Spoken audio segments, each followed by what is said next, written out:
Have you ever caught yourself reaching for your phone the absolute second you wake up?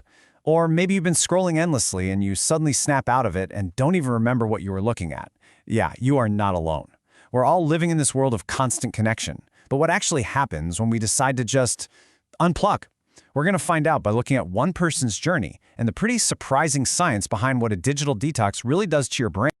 So let's start with this confession from journalist Rochelle Billow. She just comes right out and says it. I am addicted to my devices. So relatable, right?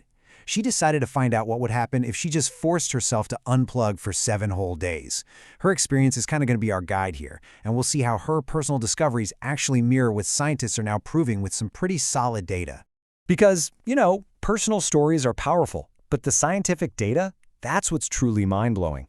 We're going to dive into what recent studies show happens to our brains and our mental health when we just step away from social media for a bit. And trust me, the results are pretty staggering.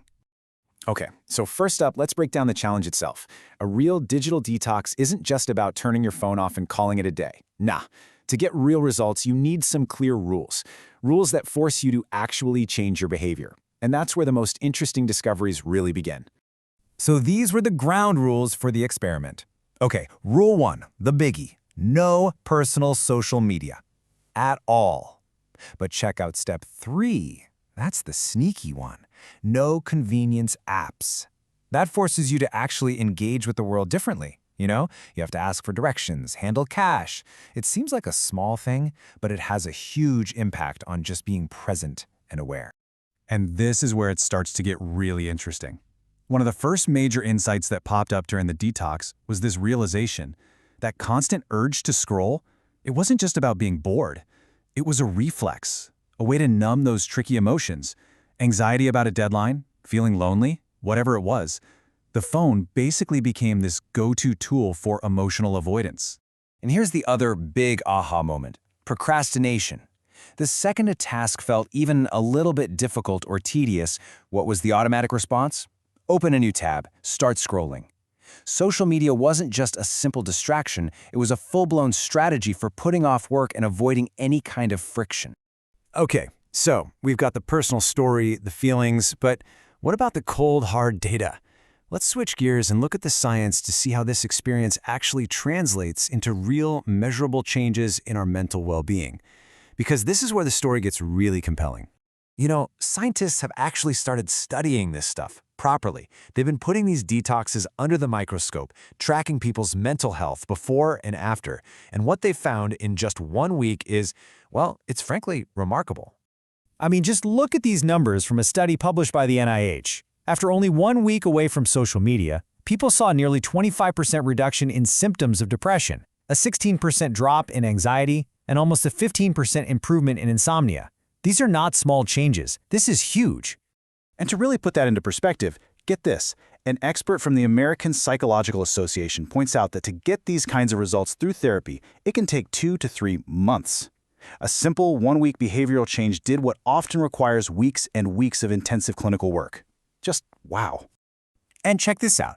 This chart from a University of Pennsylvania study is fascinating. It basically shows that while pretty much everyone benefited, the positive effects were most dramatic for people who started out with higher levels of depression. For them, just limiting their social media use brought their symptoms down from a moderately severe level into the mild range, a clinically significant improvement. But, okay, here's where the story takes a really interesting turn.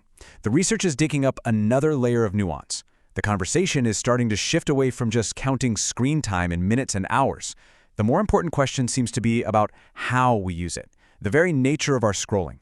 So scientists are now talking about 2 different things. On one hand, you've got objective use. That's just the raw data, how many minutes you spend on an app. Simple.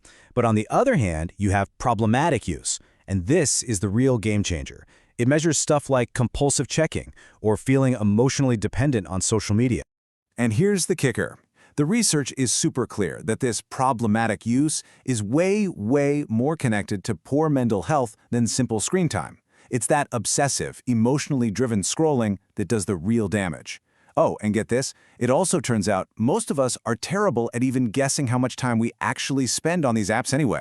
So a detox is a really powerful reset button. We've seen that. But what happens on day 8? how do you turn a temporary fix into a permanent, healthier relationship with all this technology? I mean, let's be real. The goal isn't to live in a perpetual state of detox. That's just not realistic for most of us. The real goal is to build a more intentional, a more sustainable way of living with our devices. And that brings us to this key difference between a digital detox and something called digital minimalism. Think of the detox like hitting a big red reset button. It's a shock to the system that shows you what's possible. But minimalism? That's the new operating system you install afterward. It's a long-term philosophy. It's not about getting rid of tech, but about being super selective and only using what truly adds value to your life. And ultimately, this is the kind of awareness that a detox can really unlock.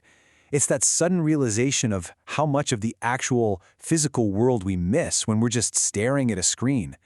You start noticing the light in a room, the faces of people around you, all the little details you never saw before. And that leaves us with a final question to think about. You don't have to commit to a full 7-day detox right now, but what's just one moment today, maybe when you're in line for coffee or waiting for a friend, where you could resist that urge to scroll and choose to simply look up instead? What might you see?